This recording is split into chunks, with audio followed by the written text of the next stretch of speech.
Atos dos Apóstolos, capítulo de número 18.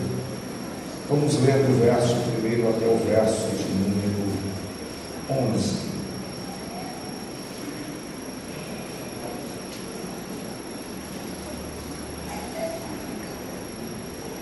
Quantos acharam, digam amém. Amém. Depois disto, Paulo partiu de Atenas.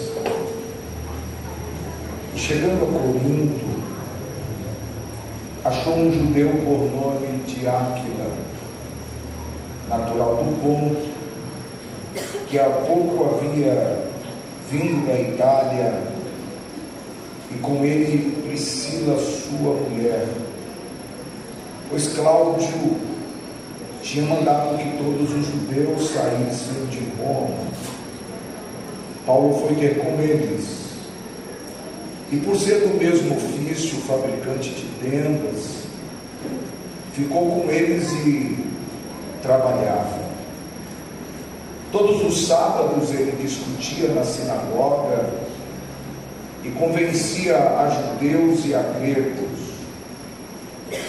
Quando Silas e Timóteo desceram da Macedônia, Paulo dedicou-se exclusivamente à pregação, testificando aos judeus que Jesus era o Cristo, mas resistindo e blasfemando eles, sacudiu ele as vestes e disse-lhes: o vosso sangue seja sobre a vossa cabeça. Eu estou limpo, e desde agora eu vou para os gentios. E saindo dali, entrou na casa.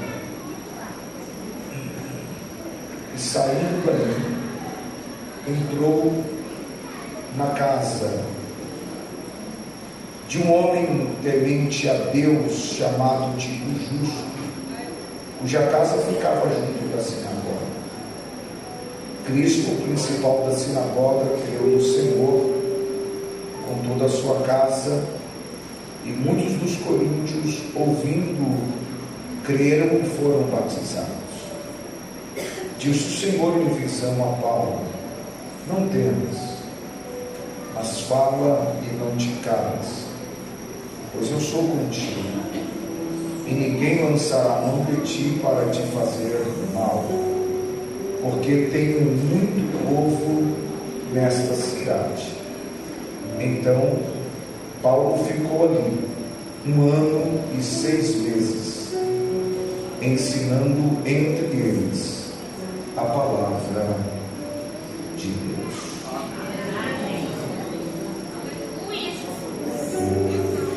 É no mínimo de se pensar que a fé, para além das nossas convicções, a fé carrega um tempo de experimento. Fé sem ser colocada em convicções é uma fé apequenada, é uma fé que oscila. Quando nós olhamos para a Bíblia Sagrada, a galeria da fé, no livro de Hebreus, no capítulo de número 11, nós vamos ver inúmeros personagens que se destacaram no exercício da fé. Obviamente que ninguém busca o caminho do sofrimento, porque o sofrimento, no mínimo, carrega uma compreensão de que algum ato nós fizemos para que passássemos por ele. O sofrimento, além de ser inerente à nossa caminhada cristã, ele pertence a nós. Todos nós caminhamos em uma experiência ladeada à fé, com a autorização divina sobre as nossas vidas. Deus cria circunstâncias, Deus cria ambientes, mas ao mesmo tempo nós aprendemos, à luz da caminhada cristã, temos algumas percepções na nossa alma da presença de Deus conosco.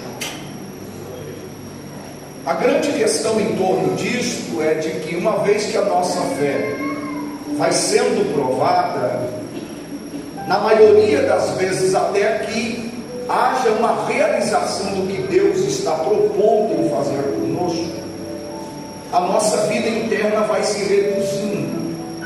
Aparentemente nós vamos perdendo o vigor espiritual. Aparentemente nós vivemos um estágio de tempo em que Deus fala até que Ele cumpra. A nossa fé vai se descaracterizando, nós vamos perdendo o vigor espiritual. E é muito interessante que Deus vai revisitando, reorganizando os nossos caminhos, com a sua voz, trazendo lampejos da sua presença. Deus vai ressensibilizando o caminho com muitos detalhes. O que se espera de nós é que tenhamos sensibilidade para andar com Deus quando Ele não fala. O que se espera é que nós tenhamos maturidade para esperar o cuidado de Deus quando aparentemente há uma ausência da sua voz, porque nem sempre Deus vai falar, nem sempre Deus vai trazer respostas em meio às nossas crises. Mas quando nós vamos permanecendo perseverantes na caminhada cristã, nós compreendemos que Deus se manifesta de diversas formas. Um belo dia, pastor Mel, eu estava analisando a vida de Elias. Elias no Monte Carmelo vive uma das mais belas espiritualidades reveladas. Deus lhe dá poder para enfrentar um sistema religioso. O fogo do céu desce, os montes tremem e o Senhor se manifesta no meio do seu povo. Só que logo após, uma mulher por nome de Jezabel persegue o servo do Senhor. Ele precisa seguir o seu caminho, porque ela lhe dá uma sentença de que naquele mesmo dia o seu Deus iria entregar nas suas mãos a cabeça do profeta. O profeta vai se refugiar no Senhor, vai escolher um pé de zimbro para fazer o seu reclame aos céus. Ele vai dizer ao Senhor de que ele não é digno, não é melhor do que ninguém, de que o Senhor tire a sua vida, porque os fatos externos não lhe dá uma condição de crer que haveria uma mudança. É tão sério esta caminhada dos processos de Deus em nós, que até o moço que andava com o profeta, ele dispensa o moço, para que o moço não veja o aparente abatimento da sua face. E o que eu quero dizer com isso? Que a espiritualidade do fogo não encanta. A espiritualidade do fogo, ela tem um momento oportuno. Mas a fé, ela é trabalhada em dimensões internas.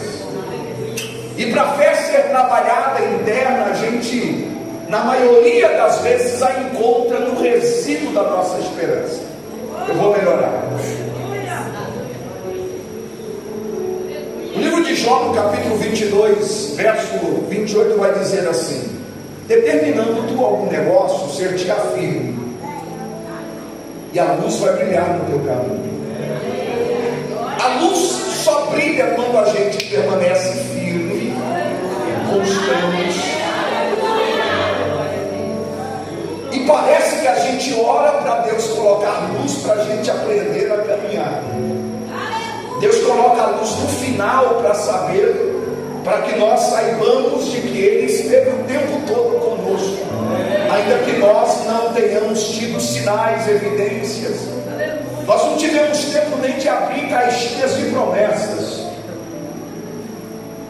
mas há uma paz, há uma sinalização de Deus no nosso interno, que não é movida por muitos estrondos, que faz a gente caminhar.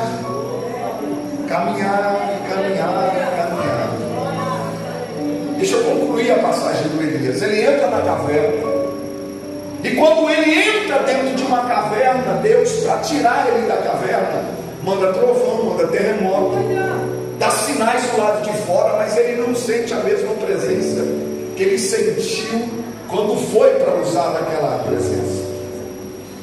Mas Deus usou aquilo para tirar ele de dentro da caverna.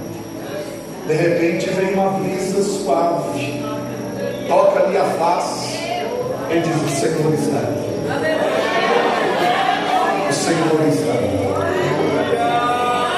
Deus inverte o modelo da espiritualidade para tirar a gente da nossa rotina. Tem hora que Deus para a gente e encontra a gente em detalhes que ninguém sabe, ninguém vê, ninguém compreende. E a gente chega no ambiente e percebe: ele está aqui. E a inteligência espiritual codifica isso dentro da gente. Ninguém sabe, mas ele deu um sinal. Pode ser que para meio mundo Deus não falou, Deus não agiu, mas para alguns sente, compreende que é. Deixa eu melhorar isso. Deus vai reafirmar o caminho de pessoas. Deus vai gerar têmperas espirituais. Deus vai gerar firmeza em pessoas aqui. Então, para você continuar firme, a sua vida interna, que aparentemente estava reduzida ao nada, vai receber uma presença organizativa de Deus, de dentro para fora, para que você reaprenda a ressignificar as percepções da tua alma. Aleluia. Porque escute o que eu vou dizer: Deus não se ausentou, como disse a nossa irmã do nosso bar. O texto que nós lemos é no mínimo, presta atenção aqui, porque Deus vai falar ao teu coração uma vez mais. É no mínimo uma agenda perfeita do Senhor. E eu aprendi, irmãs e pastores aqui, que a caminhada cristã é cheia de detalhes. Deus coloca pessoas no nosso caminho, Deus ressignifica os nossos dias, e nós precisamos compreender a forma organizada, um fio condutor de Deus, para além do momento aparente. O texto vai dizer de que Paulo está vindo de Atenas. Mas preste atenção, Paulo recebe uma visão.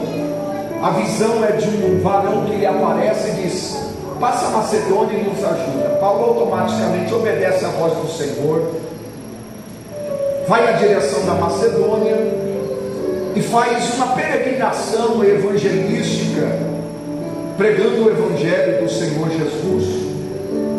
E ele faz isso e é conhecido por nós na história bíblica como as viagens missionárias. Especificamente o episódio do capítulo 18 está registrada na segunda viagem missionária do apóstolo Paulo. Paulo está vindo de Tessalônica. Paulo foi à sinagoga, presta atenção. Paulo foi à sinagoga convencer a judeus, sofre rejeição. Paulo é escondido na casa de um anfitrião em Tessalônica que o recepciona, mas ele insiste com Paulo que não permaneça ali, porque os judeus querem tirar a sua vida. Paulo sai de Tessalônica e vai para Bereia, e quando ele chega em Bereia, ele encontra um grupo de irmãos sedentos por ouvir a palavra do Senhor. Mais do que ouvir a palavra do Senhor, esses irmãos conferem o que Paulo está dizendo, reafirma a sua fé e segue. Paulo não permanece aí por muito tempo, E isso me inquieta por demais, porque Paulo tem a compreensão do tempo e do lugar. Paulo compreende que não pode permanecer um dia a mais em lugares aonde o sopro de Deus, o vento de Deus não está mais.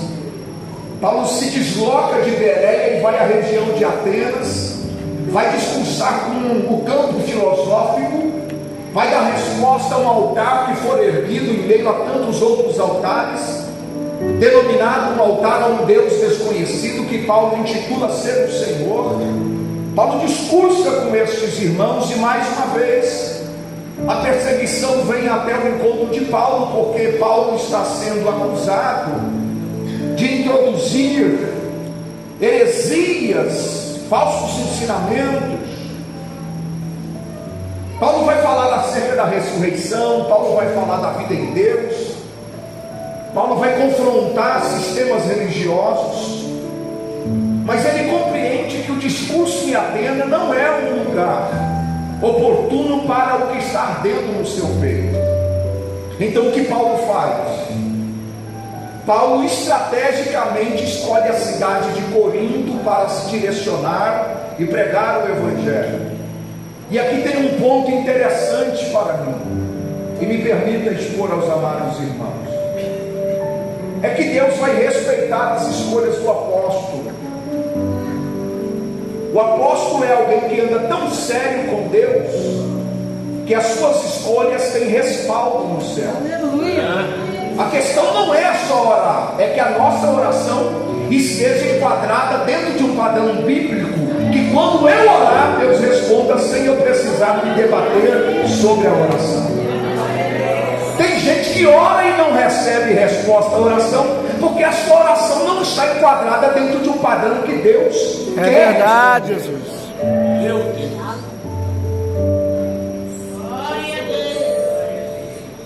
Então Paulo vai andar, e ele anda sabendo que os lugares estratégicos que ele vai escolher, Deus vai aprovar.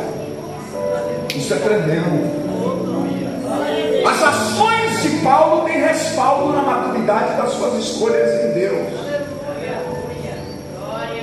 E quando ele vai caminhar na direção de Corinto, Deus se apropria dos seus movimentos para curar a alma de um casal.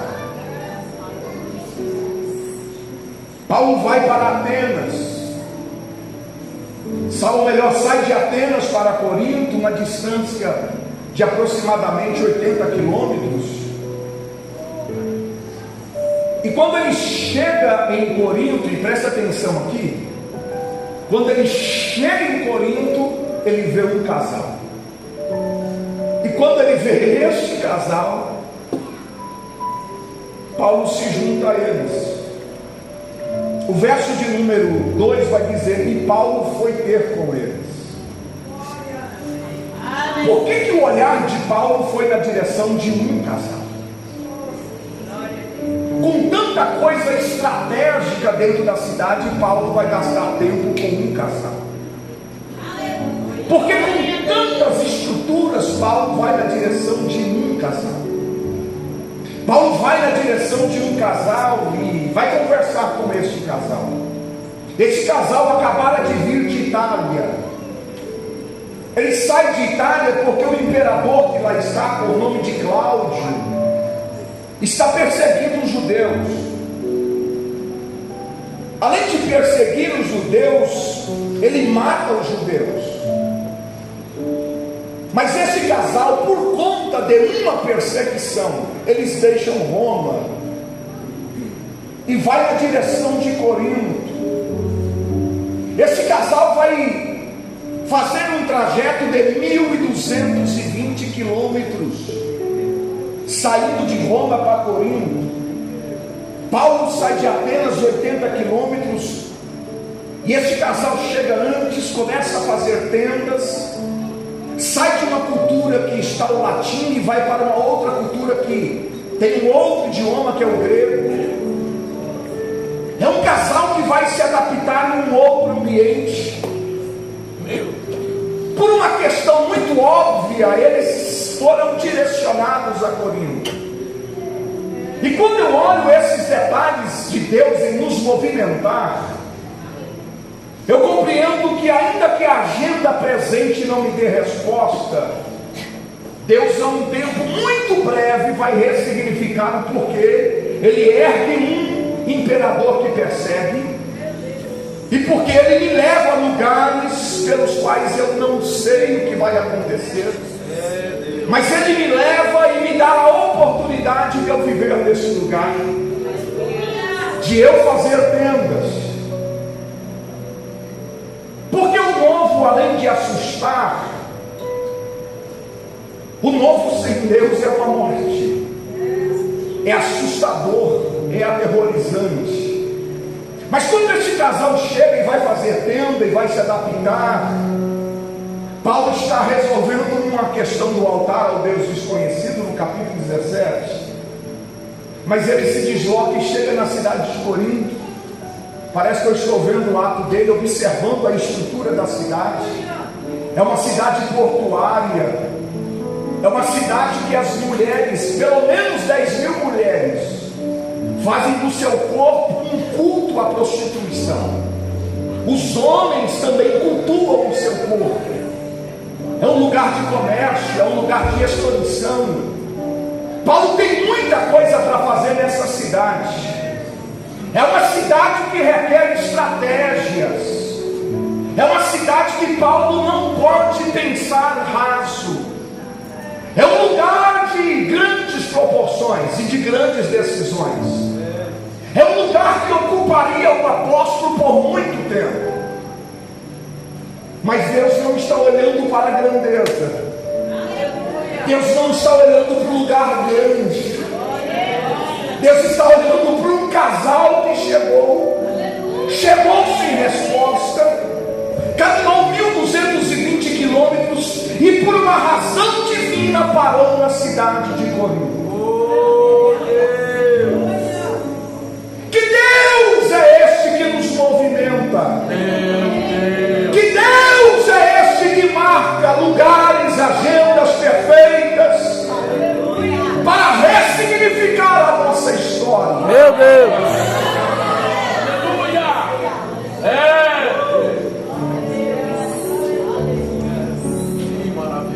Os lugares em Deus são perfeitos. Esse casal, quando chega em Corinto e vai fabricar tenda, Paulo, por uma razão divina, os encontra na sua função, se junta a eles e vai fazer tenda com eles. Por uma razão óbvia, porque Paulo foi para a sinagoga. Quando entrou na sinagoga aos sábados, os judeus estão ouvindo, mas a oferta que sustentava o missionário não havia chegado. E o que Paulo faz para não cansar a igreja, não ser pesado a igreja, Paulo vai voltar às suas funções. Que coisa tremenda! Porque Deus abre janelas dentro da própria vocação do apóstolo. Deus permite que ele trabalhe dentro da sua vocação, porque Paulo sabe o tempo de parar e de voltar ao caminho. Fica atento, por favor. Deus está permitindo algumas coisas em você, porque você, inquieto no tempo de Deus, porque tem tempo que Deus nos coloca numa carga tão grande para fazermos tantas coisas, que não sobra tempo para a gente optar por algumas áreas da nossa vida. Tem tempos da nossa vida que Deus não quer a nossa agitação. Tem tempo que Deus tira os nossos recursos para Ele revelar dependência. Aleluia! Então é nessa cidade de Corinto, uma cidade próspera. Deixa eu ficar com a mensagem. Que esse casal chega, não pergunta, trabalha, não se debate, se ocupa. É um casal que, apesar da perseguição, renasce em outro lugar. Eu assumi, falei à minha esposa que eu assumi não falar de gente. Se quiser viver excelência, não venha falar de mim na vida de outras pessoas. Se eu não posso ajudar, também não critico. Eu vou orar por pessoas. Porque a gente fica muito pequeno quando a gente começa a atacar e falar da vida de pessoas. Então é muito fácil olhar para Paulo e dizer assim: por que você, sendo missionário que é, obedecendo a voz do Senhor para sair de onde estaria atravessada a Macedônia, por que você se torna reduzido fazendo tendas? É que a sensibilidade do apóstolo Paulo em fazer tenda não é uma agenda dele. Deus atrasa a oferta para Paulo voltar a olhar para um casal. Meu Deus, Deus não deixa o sustento chegar para Paulo voltar a fazer tenda. Paulo gasta 6 dias da semana para cuidar de Priscila e Áquila, para falar com este casal. Que agenda é esta? Que Deus perfeito é este? Meu Deus! Que me desloca 1220 quilômetros em um lugar, e eu chego, Deus diz para Paulo: sai logo de Atenas, corre para Corinto, porque tem um casal que está fazendo tenda, está te esperando. Paulo chega, se une a ele. Aos sábados vai para a sinagoga convencer judeus e gregos.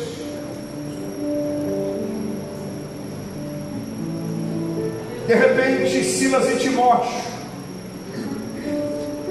vai ao encontro de Paulo, lhe dá a oferta. Paulo já não precisa mais ficar fazendo tendas. E o texto bíblico não vai relatar a nós um retorno de Paulo no primeiro momento a esse casal. O interessante da vida de Priscila e Áquila é que em todo o texto bíblico, pastor Berto, em todo o relato bíblico, Priscila e Áquila caminhavam juntos. Se você sondar a Bíblia, em toda a narrativa, Priscila e Áquila estão caminhando um ao lado do outro. Além de se tornar um casal, se tornam companheiros de um tempo. Gente que Deus une para caminhar juntos, para fazer juntos. E eu entendo que a fé tem compromisso com a unidade de propósito. A grande dificuldade não é fazer festa, a grande dificuldade não é se reunir, não é isso, é nós caminharmos na mesma direção e pensarmos da mesma forma os propósitos eternos de Deus. Priscila e Áquila resolveram caminhar juntos e Paulo os encontra. Quando Paulo se encontram fazendo tenda, Paulo gasta 6 dias com ele. Mas quando a oferta chega, Paulo vai agora, em tempo integral, discursar nas sinagogas. Paulo não vai somente aos sábados, Paulo vai todos os dias. A grande questão é que quando Paulo somente ia aos sábados, os judeus e os gregos o aceitavam. Mas quando Paulo tem a plena disponibilidade para pregar o Evangelho, porque o sustento havia chegado, Paulo volta para a sinagoga. Mas os judeus que estão ouvindo falar de Jesus como outrora, começam a resistir e a blasfemar contra esse servo do Senhor. E parece uma inconsistência, parece algo contraditório. Porque quando Paulo não tinha tempo, precisava trabalhar, os judeus o aceitavam. Paulo agora, com disponibilidade em uma agenda, sofre com rejeições. E isso tem a ver com a nossa fé. Isso tem a ver com a nossa firmeza espiritual. Porque a rejeição fará parte do nosso caminho espiritual. A nossa identidade possui características espirituais a partir do altar, da palavra de Deus, do governo do Senhor. E eu não consigo mudar o meu perfil, o meu estilo. Eu não consigo. Eu fui até Manaus, queridos irmãos. Fui pregar, Cléber. E o irmão chegou para mim e disse assim: ó, o Senhor tem horas que tem uma pegada na mensagem. Se o Senhor der uma forçadinha aqui, sobre o povo. O Senhor tem uma pegada aí, ó, que dá para ir para o avivamento. Mas se eu ficar fazendo algumas reflexões, aí o povo não vem. E eu falei: Ele disse: vai aqui que vai virar, a chave vai virar. Eu falei: me explica melhor. Ele diz: usa uns jargões aí, umas palavras de impacto. Você vai ganhar o povo. Roda o lenço.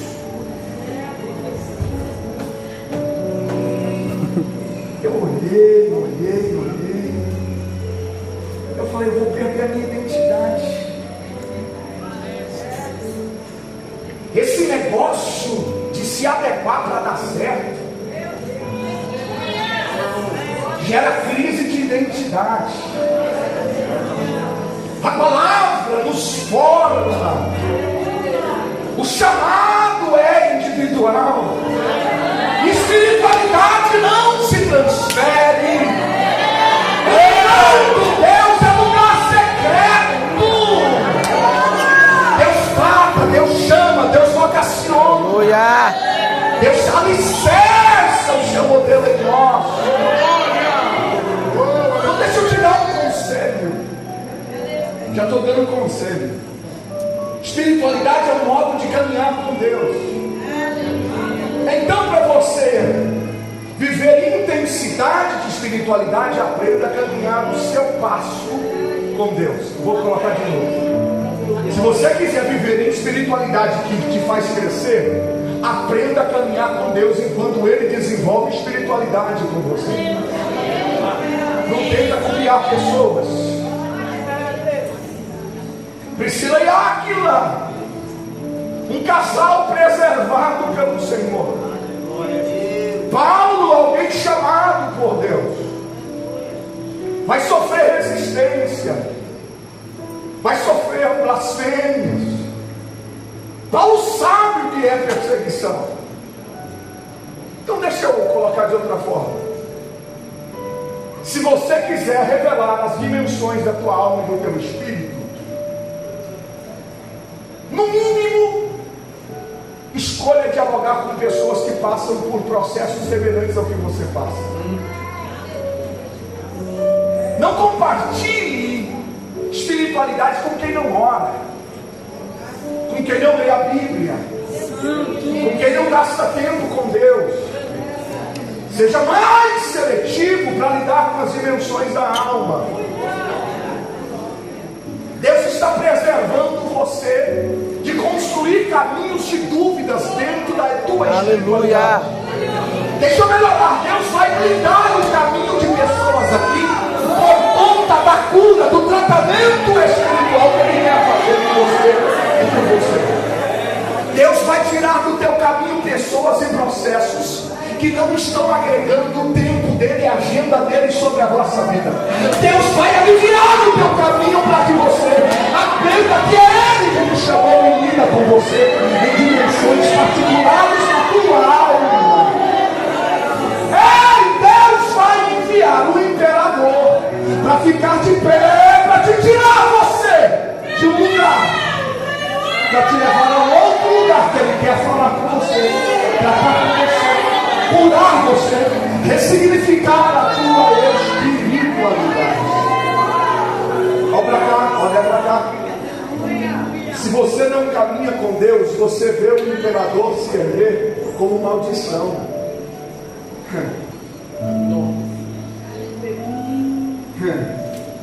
Eu vou colocar de novo. Se você não anda com Deus, você vê o imperador Cláudio se erguer, e você vai dizer: é maldição. Por que esse homem veio para me tirar de Roma? Mas se você anda com Deus, até no caminho tortuoso você vê a presença dele. Glória! Porque Deus tem uma habilidade de construir caminho no erro. Deus tem a habilidade de construir ambientes onde você nunca pôde trafegar. Paulo sofre resistência, perseguições, prisões, açoites. Olha para mim, estou terminando. Paulo sacode as vestes. E quando Paulo sacode as vestes, Paulo diz: acerca de vocês eu estou limpo. Eu vou partir daqui. Não vou gastar tempo com vocês. Se vocês não querem a verdade, tem outras pessoas que querem. E é tão interessante que a agenda de Deus, no tempo da obediência, seleciona também pessoas de interesse.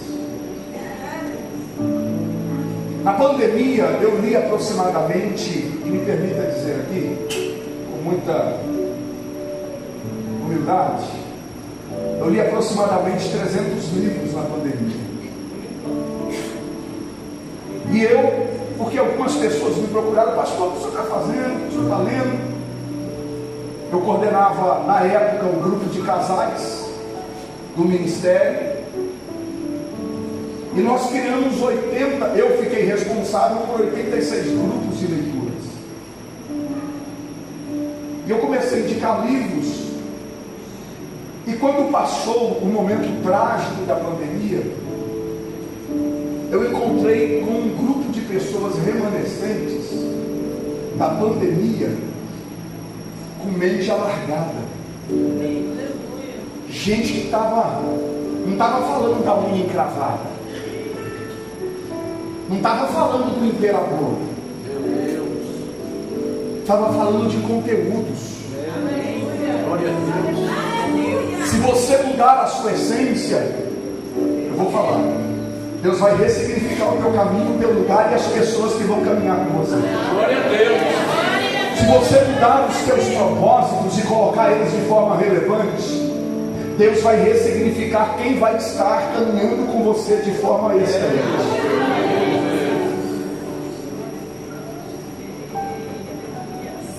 Paulo muda a chave de lugar e de pessoas. Paulo vai para a sinagoga, olha para mim aqui, ó, é rápido. Paulo vai para a sinagoga e é rejeitado. Paulo sai da sinagoga e não dá tempo nem de voltar para fazer tendas. A casa do lado da sinagoga olha para ele e diz assim: deu errado lá? Vem para cá, faz culto aqui. A casa do lado da sinagoga tem um homem temente a Deus, chamado de Tito Justo, que ouvindo o barulho de dentro da sinagoga disse: tira o barulho de lá e traz para cá. Nós queremos ouvir as palavras que são ditas lá aqui dentro. Quando Paulo sai da casa da sinagoga e vai para a casa de Tito Justo, a Bíblia vai dizer que Cristo, que é o principal da sinagoga, sai da sinagoga e vai para a casa de Tito Justo. O principal da sinagoga não aguentou ficar na sinagoga sem Paulo. Sai do lugar grande e vai para um lugar pequeno. Sai da catedral e vai para a tenda. Quando ele chega na tenda, encontra uma casa de gente justa, encontra uma casa de gente feliz, de gente que quer ouvir a palavra, de gente que não está com pressa no mundo espiritual, de gente que está agarrada à palavra do Senhor.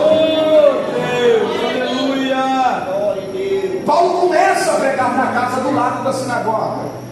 Isso para mim é grandioso, porque rejeição faz parte da nossa caminhada cristã. Toda vez que alguém franzir a testa, rejeitar, travar a musculatura, meu irmão, não perde tempo, segue. Vai para a casa do lado. Vai gastar tempo com gente que quer viver a intensidade que você quer viver espiritualmente com Deus. Só que Paulo escrevendo na primeira carta aos Tessalonicenses, no capítulo de número 5, ele vai dizer aos cristãos desse tempo: gaste tempo tentando convencer, ajudando pessoas. Faz parte da nossa caminhada cristã intensificar uma mudança de pensamento em pessoas. Faz parte da nossa missão estender a mão a pessoas. Mas se eu tenho que ajudar, eu ajudo a partir do desejo, da vontade. Eu aconselho, eu exorto pessoas. Mas eu não posso prender-me a um processo de insistência com processos que não é mais para existir. Deixa eu melhorar para você. Você está insistindo com coisas que Deus não quer que você faça mais. Você já aconselhou, exortou, insistiu e nada teve por posição de caminhar. E você está pesado, está insistindo, você quer continuar e Deus, por saber que você não tem força para se desprender, Deus está levantando o imperador por nome de Cláudio para te arrancar de lugares que não é mais para você insistir e permanecer para a glória do nome do Senhor. Quantos ouvem a voz do Senhor esta noite?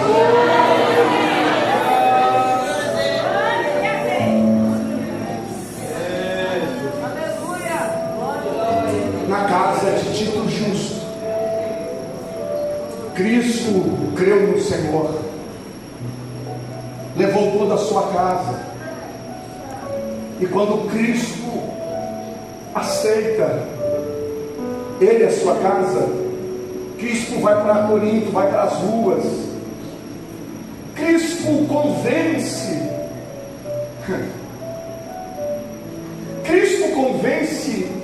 os cidadãos de Corinto a aderir à fé de Paulo. Que coisa interessante, porque Deus vai dar velocidade a Paulo no tempo que ele gastou com Priscila e Áquila. O que Paulo iria gastar evangelizando, Cristo fez isso por ele. Glória a Deus. Deus recompensa muito bem a quem é fiel a ele no tempo. Glória. Deixa eu melhorar. Deus tem uma memória perfeita acerca da tua labuta, do teu esforço espiritual. Deus paga muito bem a quem é fiel a ele no seu tempo.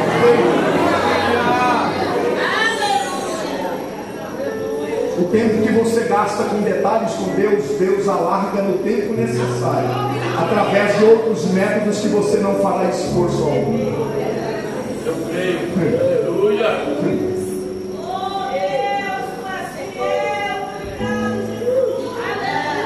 Eu lembro-me, deixa eu contar um breve testemunho. Eu conto daqui a pouco. Eu vou esquecer. Preste atenção aqui, eu fecho esse primeiro bloco para uma questão de inteligência. Quando Paulo, em primeira instância, gasta tempo com Priscila e Áquila, vai fazer tendas, Paulo cura este casal. Quando a oferta chega, Paulo vai voltar à sinagoga dioturnamente e vai insistir com eles, convencendo-os acerca da ressurreição de Jesus Cristo. Através da rejeição, Paulo vai para casa ao lado de Tito Justo, e Deus manda para lá Cristo, o principal da sinagoga, para ouvir o Evangelho. Cristo recebe a verdade e convida os coríntios a aceitarem a fé de Paulo, e também ouvindo creram, foram batizados. Mas a grande questão é como fica aquele que gasta tempo com pessoas, como fica a alma, o espírito daquele que é dispenseiro no Senhor. Paulo em uma visão, Deus fala com Paulo em uma visão. Existem pessoas que Deus não permite que voz alheia interfira. Deus não só fala, Deus fala e corrobora aquilo que já está dentro de nós. Eu já fui em lugares que Deus falou assim comigo: eu vou falar com você hoje. E a pessoa, quando vem sendo usada por Deus para falar comigo, diz assim: não duvide, sou eu que falo com você. Eu disse: eu não estou duvidando, o Senhor já falou comigo que ia falar. A gente sabe, olha para cá, a gente tem um termômetro do lugar onde Deus está. A gente sabe o louvor que Deus está falando. Glória a Deus. A gente sabe quando na simplicidade Deus está agindo. Não é alta performance, é o cuidado, a voz, é o detalhe. A gente sabe quando Deus está tocando em detalhes e está mapeando as áreas da nossa vida para algo maior. A gente sabe quando Deus reservou uma reunião para falar conosco em detalhes. A gente sabe quando a agenda é de Deus e não é a nossa, mas porque nos expomos a um novo tempo, a um novo espírito, através de uma festa, em uma tônica de celebração. Deus harmoniza a sua voz para falar conosco em detalhes, em áreas tão privativas da nossa vida, porque Ele sabe o quanto nós carregamos a fraqueza até que nos tornamos fortes no Espírito. Deus trouxe uma visão ao apóstolo, e a visão que Deus trouxe ao apóstolo veio carregada com a sua voz. Então escuta o que eu vou lhe dizer. Deus sabe até onde foi os controles da sua vida.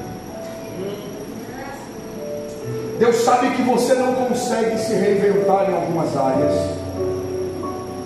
Deus sabe que você até tentou controlar, mas não conseguiu. Mas Deus esta noite veio te convidar a alguns caminhos espirituais. Glória! Eu falo e encerro. Já que você não governa algumas áreas da sua vida, se desprenda desse governo e deixa Deus fazer. Não adianta orar e ficar interferindo.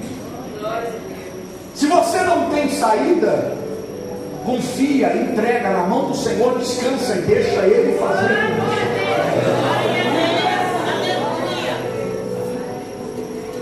A vida espiritual, no mínimo, vai carregar alguns bônus. A vida espiritual vai te recompensar em algumas coisas. Mas para que a tua fé seja formada em Deus, Deus cria ambientes pelos quais nós não conhecemos, não governamos, para produzir em nós dimensões espirituais. Mas eu quero insistir com você com um cuidado de Deus esta noite. Eu vou, embaixo de um encargo profético, dizer algo ao teu coração. Deus está aqui. Aleluia! O Senhor veio esta noite, veio em forma de visão, veio encarnado na sua palavra, veio para usar instrumentalidades de pessoas aqui, mas Ele veio para falar com você. Então eu quero refrisar e concluir esta noite. Deus veio falar com você esta noite. Assim diz o Senhor: não temas. Assim diz o Senhor: não temas. Não te desesperes. A voz de Deus veio em forma de ânimo. Deus veio para renovar o pacto da promessa, o pacto da sua voz. Veio dizer para você esta noite: não temas. Não sou eu que estou dizendo, é a palavra. E se você não crê na palavra, você está no lugar errado. Deus veio dizer para você: não temas. Eu vou de novo dizer: não temas. Não se aterrorize, não fique aterrorizada, aterrorizado. Deus manda dizer: não temas. Eu vou ser a boca de Deus ao teu coração. Deus veio para te animar e te dizer: não temas. Não te assuste, não te desespere. A mesma mão poderosa que te trouxe aqui vai te sustentar de pé, até que as promessas do Senhor sejam concretizadas sobre a tua vida. Não temas, diz o Senhor dos Exércitos. Seja boca de Deus. Escute a voz do Senhor: não temas. Em um tom muito respeitoso, diga para alguém que está do teu lado: o Senhor diz para você não temer. Diga Diga mais forte: não temas. Não temas. O Senhor está contigo. O Senhor está contigo.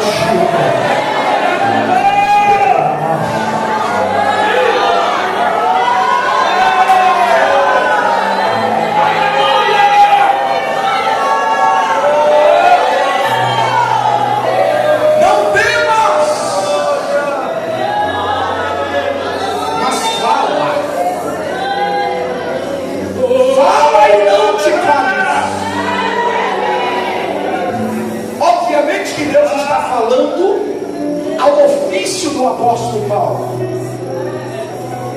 Eu vou transmutar essa linguagem para os nossos dias. Deus está dizendo: não temas, mas faz aquilo que eu te designei para fazer. Continua cantando, orando, pregando, visitando. Esteja na minha presença. Deus está dizendo: não temas as circunstâncias alheias, mas permanece na prática, fazendo. Continua no mesmo lugar, continua nas mesmas práticas. Para de ficar inquieto para onde vai, o que vai fazer, quando eu não falei aonde eu vou te levar. Permanece inquieto. Glória a Deus! Continua no mesmo lugar, da mesma forma, fazendo as mesmas coisas. Não temas.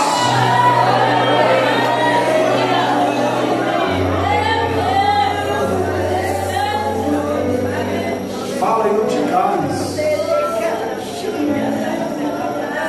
Aleluia! Está pronto para ouvir? Eu quero que você me ajude a sair daqui empoderado com a voz do Senhor. Sentado mesmo. Segura na mão de quem está do teu lado. Eu concluo aqui.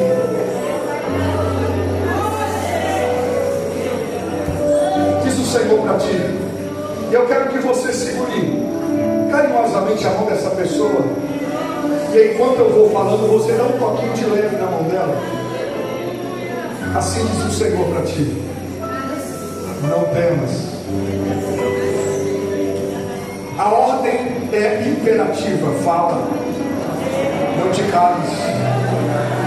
Deus está animando você a voltar a fazer as mesmas coisas. Deus está dizendo: volta para o lugar que eu te coloquei. Volta para a minha presença. Não temas, diz o Senhor. Não temas, diz o Senhor. Não temas. Fala e não te cales. Glória a Deus!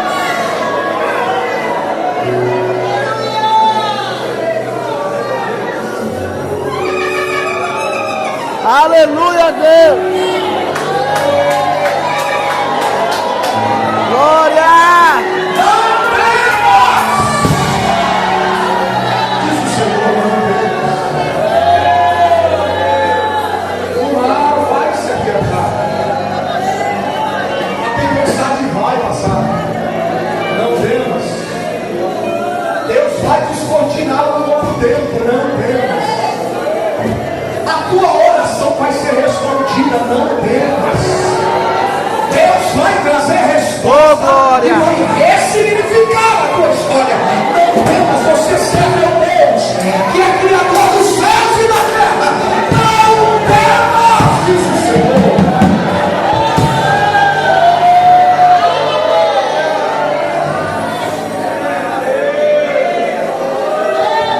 Não temas. Oh, meu irmão, minha irmã, não temas. O Senhor é contigo. Escuta, não temas, porque eu sou contigo. Oh, segura na mão dessa pessoa do teu lado e diz assim: não temas, porque o Senhor está caminhando com você. Não temas, porque o Senhor é contigo. O Senhor é contigo. O Senhor é contigo. O Senhor é contigo.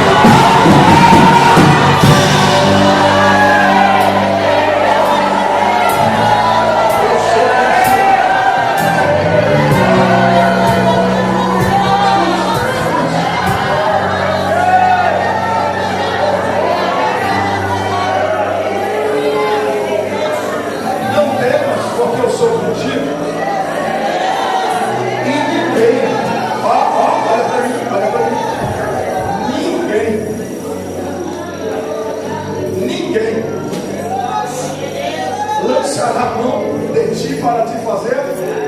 Não. Ontem eu pregava em outro João Pinheiro. Eu li o Salmo de número 91. E eu disse assim: e ele dará a ordem aos seus anjos ao teu respeito. O anjo vai estender a mão, vai segurar na tua mão para que você não tropece. Os teus pés em pedra alguma. 1000 vai cair ao teu lado, 10 para a tua direita, mas você não será atingido. Não temas, porque o Senhor está do nosso lado. Não temas, porque o Senhor é contigo. E se o Senhor é comigo, eu não devo temer. Maior é o que está conosco do que o que está conosco. Não temas. Levante a tua voz, não temas.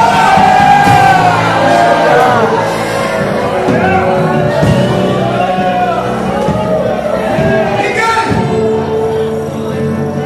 lançar a mão de ti. O mal não vai chegar à porta da tua tenda.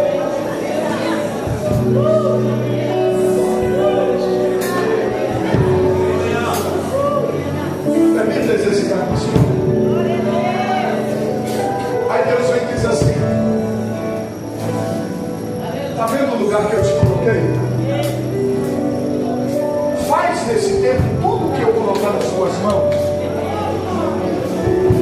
Faz, porque tem muito povo nessa cidade esperando a graça que eu te dou hoje para andar nessa cidade pregando o meu evangelho. Gasta tempo com a minha causa, que eu trabalho em ti, por ti e por aquilo que você não consegue administrar. Gasta tempo com as minhas coisas, que eu cuido de ti, cuido da tua casa, cuido dos teus. Gasta tempo comigo, porque ninguém vai te lançar. Glória a Deus! Ninguém mexe com quem Deus pareia a caminhada. Deus está do teu lado caminhando, à esquerda, à direita, à frente, atrás, por cima, por baixo, nada te toca. Glória!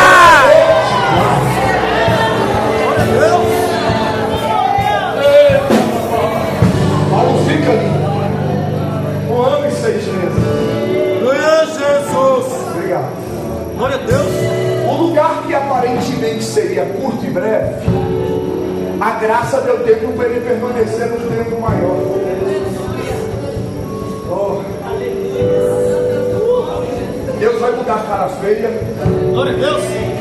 Deus vai mudar o humor. Deus vai trazer quem é para trazer, vai tirar quem é para tirar. Prega a palavra e deixa que Deus faz o resto. Faz o que a graça manda e deixa que o resto Deus faz. Deus vai desembaraçar o caminho de João Pinheiro. A graça!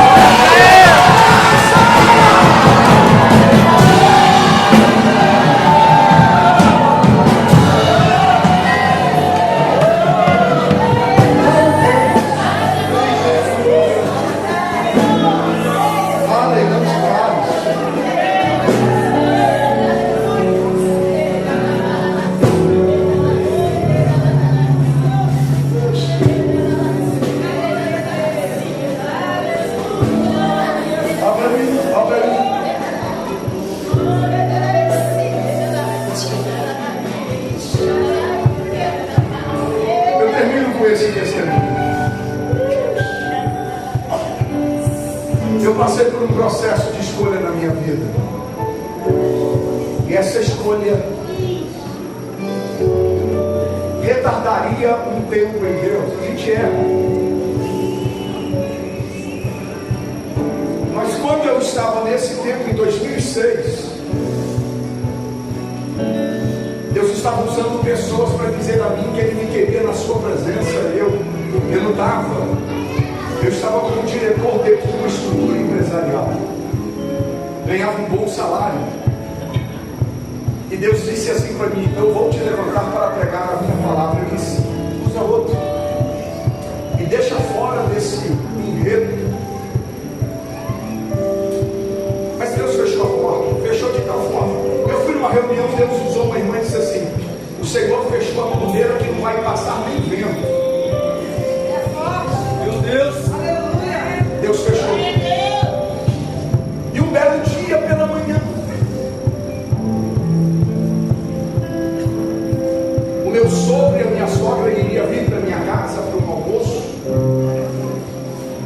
agenda no domingo pela manhã,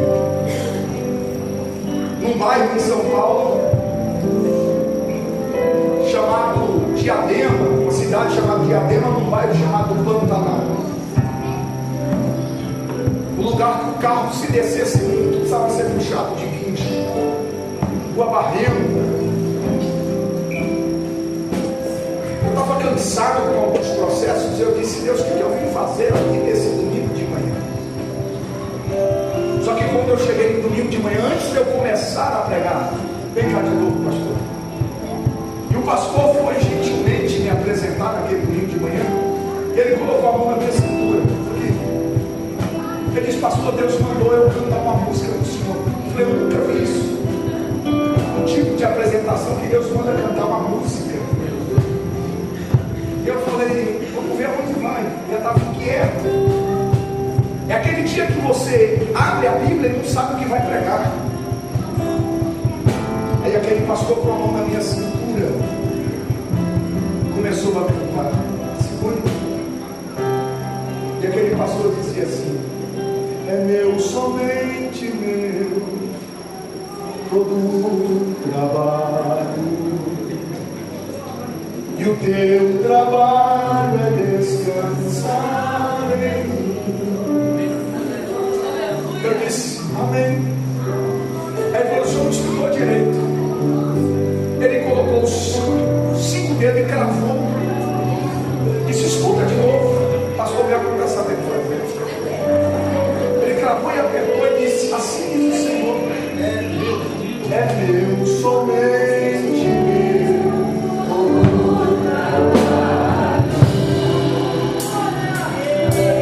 o teu trabalho é Deus.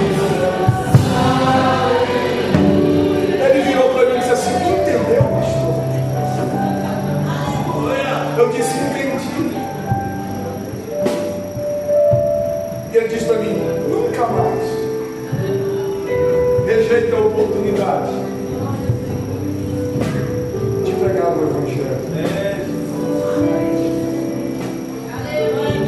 O Deus a quem nós servimos, fique de pé comigo,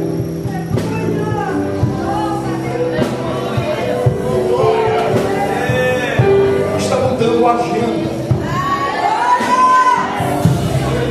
está te colocando para caminhar com Priscila e Áquila, está te colocando para viver o que Ele quer que você viva neste tempo na presença dEle. Então eu quero orar por você e pela pessoa que está do teu lado, por favor. Se você puder, coloque a mão no ombro dela ou segure a mão dela. Mais uma vez diga: não temas, o Senhor é contigo. O Senhor é contigo. Não temas, porque o Senhor tem uma grande obra aí a realizar por intermédio da tua geração. Pai eterno e santo e bendito, obrigado pela tua presença esta noite. Obrigado pela tua voz que está aqui. Obrigado pelo Senhor nos sustentar. Caminha conosco uma vez mais. Família, Pai, Senhor, de graça e misericórdia. Renova a nossa visão e a nossa voz. Renova o nosso vigor espiritual. Somos carentes da tua graça em nosso meio. Filho da nossa fé do Senhor uma vez. Meu Deus! Em nome de Jesus. Em nome